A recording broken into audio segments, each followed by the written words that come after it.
Hello, everybody, and welcome back to this week's episode of Maximum Octane.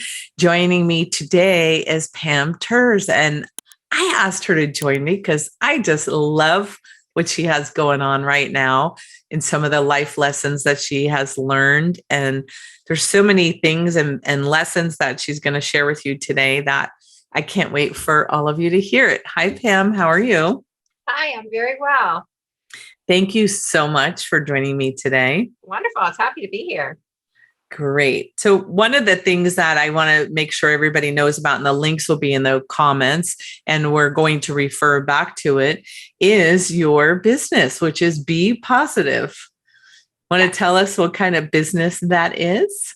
Right. So it was named after Bee-Positive, but it's spelled differently. It's Bee-Potsitive Creations with a P-O-T at the beginning, because I am an artist, but I also have worked for 35 years in the automotive industry, owning and running the automotive businesses.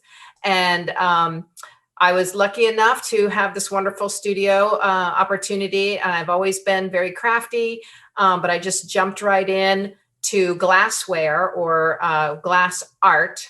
And but I was coming out of a pottery field. So to create the name, I wanted to be positive, but I wanted it to look like it was pottery and fused glass. So fun little fact about that when you're picking out names and thinking about what do I want to call my creation and your branding and all, what kind of feedback did you get from your name originally? So I thought I was being really creative, but when I started handing out business cards or showing people the name, they would say, "Oh, are you a marijuana store?" That's so funny. It is, but it really does come from my blood type is B positive. So that's kind of how the whole thing started. Incredible. It always, you think of these names and it's like all these things that, you think of every scenario and how people can perceive it. And there seems to always be one little thing that gets by us that it's like, I never thought about that, but I just think it's so cute. And you're in Fredericksburg, Virginia, correct? I am, which is about an hour south of Washington, D.C.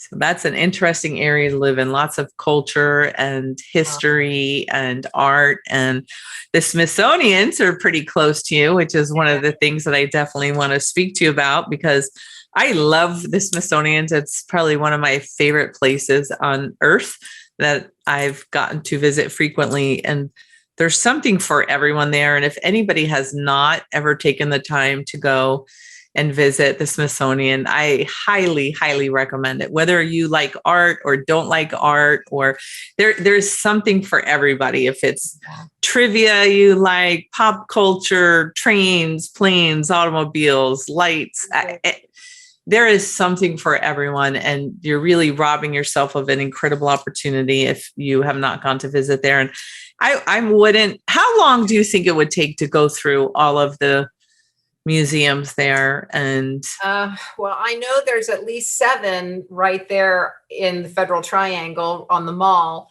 but I think they are spread out beyond that. They've made a really big push in like the last 20 years, 15 years of really spotlighting culture. So we have the new Native American Indian Museum. We have the African American Museum. There's stuff for children. I mean, they will just do anything to bring anybody in. So no matter what your age is or your belief system is, there is something there for you. There truly is something for everyone. And it's so amazing to me. I think there's so many things you see in pop culture or that you've learned about in history and different things. And it's all comes to life there. You can actually see it and look at it. And it's just amazing. So Smithsonian, I'm bringing this up for not just because I'm very passionate about it, but you are going to be featured or your artwork in an exhibit. It's the Smithsonian, which still just blows my mind as many people as I tell about it and share your story. I can't even believe it's just like a fantasy to me to hear that and know that. So you want to share a little bit about your story and what the exhibit you're going to be featured in? Certainly. So I'll just start really basic. So my husband at the time and I owned an automotive repair facility. We worked very hard. We've been members of ATI for years and years, and we've followed the wonderful processes and building a good second in command and a good staff that we can rely on. And that gave us some time to reach out of the business and start really covering our passion. His was more into like firearms and becoming trained with the NRA, to where I was going more into an art direction. I was able to acquire a beautiful 500 square foot glass art studio, which is fused art. And I have 4 kilns, so I'm able to create a lot at one time. I hadn't been doing it very long, only for about 5 years, but I really loved it and really took to it. We were invited to the ATI Super Conference in 2021. And of course, COVID was still an issue. And we were told we had to have masks in the general areas. And then they came up with a wonderful idea of having face shields for the trade show, because they wanted to be able to interact between the vendors and the clients and be able to see people's faces, see them talking and things like that. So some wonderful person in ATI came up with a shield contest just to help it be more fun and more comfortable, that everybody had shields on. And there was hundreds, of course, people there. So I took that upon myself to, we were kind of slow because of COVID and I had a lot of time off in my studio. I just started making pieces that would fit a theme of a fish tank to put on my shield. So I've made several different, used several different processes, made several different decorations and little fish and coral and shells and things to put on this shield. And the shield was just a plastic shield I bought from the hardware store. So I painted it, I glued, I created, took me about a month, and went to the convention or the conference, showed it off, enjoyed everybody else's decorated masks. And it turns out that I did end up winning that contest, and was presented a small gift card, which was so fun. And it was done and it was over. And I was just going to hang it up in my studio and just not think about it again. The reason why I chose the fishbowl idea was I kind of felt that was representational of what was going on in the country as far as how we were feeling with COVID. This had already been a year now with COVID, and we were shut off. We were shut in. We were like in a fishbowl. We were, not able to go out, and all we had to do, time to do was lots of screens, lots of Zooms, lots of remote teaching, remote learning, remote work. Everything was screens. So I just thought that a fishbowl represented that really well. So about a month later, we were back up at the ATI headquarters, and I ran into Vice President Karen D, and she mentioned that there was a call to artists to represent, or for representing the COVID. And it could have been anything. It could have been a poem or a photograph or an apron that a scientist used, or any kind of art that was created. And from what I understand, there was a lot of art. Stories of what could have happened with relationships, it just could have been anything. They just threw it out there and said, submit your entries and we'll let you know. And so I did. I submitted pictures and a write-up of everything that I, was going through, why I made it, how I made it, and what it represented. And I kept getting a call back, and they would say, well, join in on this conference call or join in on this Zoom meeting. So I kept getting called in to join in, and the grouping of thousands of people from across the world kept getting a little smaller and a little smaller and a little smaller. And then I finally got a beautiful email from the Medicine and Science Division of the National Museum of American History of the Smithsonian Institute. It's a mouthful, saying that they were accepting my piece to be in the COVID exhibit. that it would be online probably within the end of 2023, but that the actual live exhibit would not be out until 2024. And that was pending. We didn't know if anything was going to continue happening with COVID. It might have shut it down even longer. So that's kind of the time frame we were looking for. I wasn't allowed to tell anybody. I could only tell my very immediate family, I wanted just to scream it from the rooftop, but I don't know if I would have been able to keep that a secret, honestly. I just, holy cow. It was hard. But the deal was through the Smithsonian, I had to keep it quiet. I couldn't be on, the news or put it on Facebook, nothing. And so I was able to, I have two grown sons.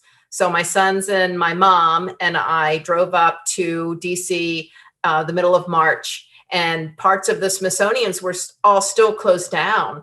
And so the curator, Mallory, came out and met me out on Constitution Avenue, right there in the middle of DC. And we signed over the mask, and she took it, and I watched it walk down the gangplank down to the employee entrance, and it went into the museum. And so once I got my paperwork saying that they had accepted the piece, and I received my deed for gifting the shield to the Smithsonian, then I could scream it. So I did.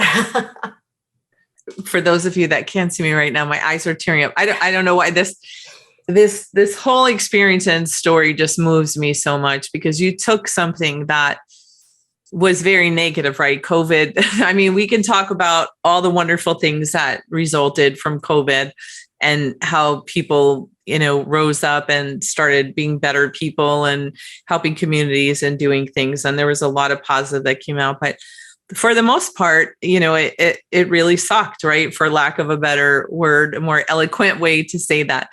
And you made such a beautiful creation and expressed yourself in such an incredible way, and allowed your art to just shine and speak for what you were feeling inside. And it just is so incredible to me. I wish I had that talent of the glass work that you do, because it's just amazing. And all of the artists, anyone out there that has artistic qualities or, are artists, you need to believe in yourself, because you do make the world a better place. And something so small can have such an impact. And, this is such a prime example of, one small action, the ripple effect. I mean, for Pete's sakes, you made a mask for a contest, and it's going to be in the Smithsonian. For people for hundreds of years are going to see COVID through your eyes because of what you created. And I think many times artists and people that don't consider themselves artists but are, they don't realize the power that they have to inspire and influence people. You didn't really consider yourself an artist, right? You kind of had a journey with all of that. Can you speak to that a little bit? Well, I've always been very crafty. I mean, since very, very young, I would collect clovers and make things out of them in the grass. I mean, I just always have been making things, and I always enjoyed entering some kind of contest. My sons always won the Halloween contest because of their costumes or, stuff like that. So I've never really sold anything. I guess I didn't have the confidence to say this is worth this much money. I basically just wanted to give stuff away because I didn't think, that people would really pay money for it. But once I started to really appreciate and learn the glass arts, it is actually a very expensive hobby to have. And you do have to kind of recoup some of the money that you're putting into all of this. There was a couple little gift stores nearby. I brought it over and they said, sure, we'll try to sell it. And it was selling. It really started selling. So that was a surprise and an honor in itself. And I've had people contact me for commissioned pieces. I've teach classes now for, to come to my studio and, learn how to do it. And then they've gone on to create new things. So it is very rewarding. And I can, I think, honestly say that I am an artist. I can put that as a title. I'm currently back in the pottery world until I can get hold of my glass studio again.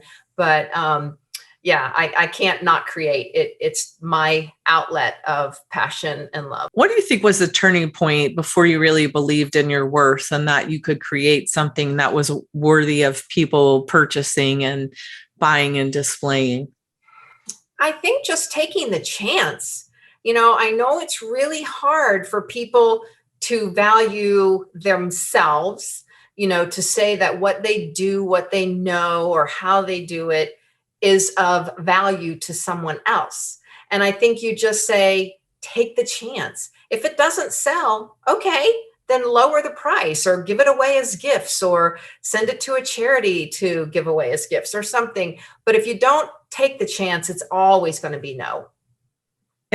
Wonderful, wonderful words for sure for everyone that's listening. You have to believe in yourself, because if you don't believe in yourself, it's going to be hard for anybody else to, right? And you have to know your worth, and everybody has unique gifts and talents that they bring to the world. And you have to understand that, and you're worth it. So many people don't think that they're worth it. And it's such a high rate right now in the world of depression and suicide and everything that's going on, because people don't understand what they're worth. And so this, again, just warms my heart.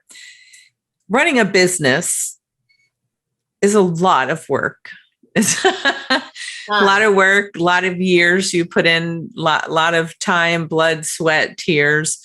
You finally got the business to having a second in command and a third in command, that you can take back some of your life and start following your passions. How did that change you as a person to be able to differentiate and say, now, okay, I am a business owner and I run a successful business, but I'm also this person over here that has passions and interests other than my business? Well, I guess that's what you drive for by owning the business in the first place. I mean, of course, you want to support yourself, your family, and then you get a staff, which is now your family, that you have to do good to support the people and their families. And as it grows, you just have to know really how to make a profit. You can't give your services away because you're feel guilty or whatever. You have to just really say, no, I'm worth this much money, and this is what our hourly rate is, and our markup is, whatever. And then build your family. And then that family then becomes your second in command, where you can take a few days away, or you can take a long weekend or a 1 week vacation. And then you can take a 2 week vacation. And then you can take a summer month on a cruise, and the more confidence you have in your staff, the more freedom you have. But it's up to you to train them, to put processes in place, to make sure that they know what to do when there's a fire. It's very rewarding to be an entrepreneur. Yes, it is. And that's the entrepreneurs and small business owners is what created the country and keeps it going today. So I hope people are still encouraged to do that. I hear more and more people saying that they don't think it's worth it and they don't want to venture into their own business, and that the work is too hard and the risk is too high. But we need people to do those things and start those businesses and be all of that. Having an outlet, a creative outlet, such as the glass art, or before that was pottery, your kids' costumes. How do you think that made you, as far as all of your relationships, to be able to have that creative outlet? Well, of course, it helped a lot with the businesses, because I do think outside the box. I would come up with creative things that helped with gifting things to customers or to the employees, or a fun marketing mailing that I would come up with. We did create life-size versions of the Cars characters, which was Lightning McQueen, Tow Mater, and Guido, and they're still sitting out in front of the shop today. That was a huge thing to the community. We had so many people. People actually would bring Christmas gifts and Easter baskets to Mater. I mean, they really loved it. I think anytime that you can be a little bit different. That's what makes you successful. People don't want to hear that they have all these choices all on this one road of all doing the exact same service. They want to look at you and say, yeah, but they're the ones that give out popcorn balls, or, have the cute Cars characters, or, work with the SPCA. We worked a lot with the dog rescue, stuff like that. So I think anytime you can set yourself out of the box, people will choose you just because you're different. They don't want all these choices. They want the easy choice. Wow. I'm just, my head's going, because my sons, boy, when they were little, those Cars characters, they just, my goodness, the movies and the characters, and we had the lunch boxes and the backpacks and the t-shirts and all of that. If they would have seen life-size replicas of it on a street in our town, they would have absolutely lost their minds, because I think we saw them at, is it Disney, right? I get confused with Universal Studios and Disney now, and they got to see Mater when they were little there, and they just absolutely loved it. And so I can't even imagine the impact that you have on the children in the community with doing that. Well, how far are you from Fredericksburg? Because they're still there. I'm a smidge away. The boys, I don't know if they're at their age now willing to take a road trip to see Mater, but if they ever give me some grandkids, I will be driving up there to see it there, if I'm ever blessed with that. They're still a little younger for that, but still. Okay, so what advice do you have for people that are trying to struggle between running a business and remaining who they are and true to who they are? Something that a friend had said to me was, if you love what you do, you never work a day in your life. So that's the advice I always give people that are saying, oh, one day I want to make a record, or one day I want to do this or that. Do it. Do what you're passionate about. If you're not in a position where you can afford a studio, or you can, take the time off, then that needs to be your focus, is how do I get that time and that money to do what I love to do? So then you have to worry on getting a second in command, or, a partner in your business, or something that gives you some time and some money to go out and create it. And once you have that, it's way easier to go back into the business, because what you're passionate about, if it's fishing or golf or, arts, whatever, travel, you are releasing your stress with what you're passionate with. And then when you step back in to your business, you're coming in with a fresh breath and a renewed soul to then listen to the phones ring and deal with customers that are angry, or, an employee issue, but you're different, you're refreshed. You said that so eloquently, and you have to feed your soul. You have to find your passion and feed it, or else it's just such a grind and it can be overwhelming. And so just wonderful advice. I so appreciate you being here today and joining us. And I, for one, cannot wait to see the exhibit. And I know I had asked you about, are you going to replicate? And I know I wasn't the only one that, are you going to make another mask to replicate what you did? And I just loved your answer. Do you want to share it with our listeners? Well, I believe what I said was, no, I'm not going to replicate it. I'm just going to go visit it in the Smithsonian. I'll probably rent a bus and put all my family in it, and we'll go up one day. But I will say this, my family member was up at the museum just 2 weeks ago, and there is actually a space for the exhibit. Right now, it just has like some posters and write-ups, but you can clearly see that the exhibit for COVID pandemic is coming. So that made me happy. That means it's on its way. This might be a little more real than I think it is. It's so real. And I really love that you don't want to duplicate it. You can't duplicate magic. It was a one-of-a-kind piece. It was a moment in your life. You have this wonderful experience. And I just am in awe, even that you understand that, and it's that piece for that moment, and you're not going to try to mass produce much of them, because I guarantee you there's a ton of people that would buy that. It really was quite beautiful. So hope everybody gets to see it. And so we're going to have the links for you for Bee-Potsitive on your, for them to check that out. Are there any photos in that site of the mask that our viewers can go and look at it?